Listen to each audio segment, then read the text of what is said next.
قال فإن اتبعتني فلا تسألني عن شيء حتى أحدث لك منه ذكرا.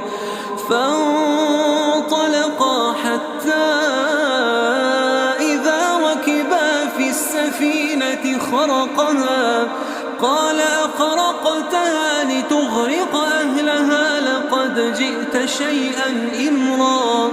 قال ألم أقل إنك لن تستطيع معي صبرا. قال لا تؤاخذني بما نسيت ولا ترهقني من أمري عسرا. فانطلقا حتى إذا لقيا غلاما فقتله قال أقتلت نفسا زكية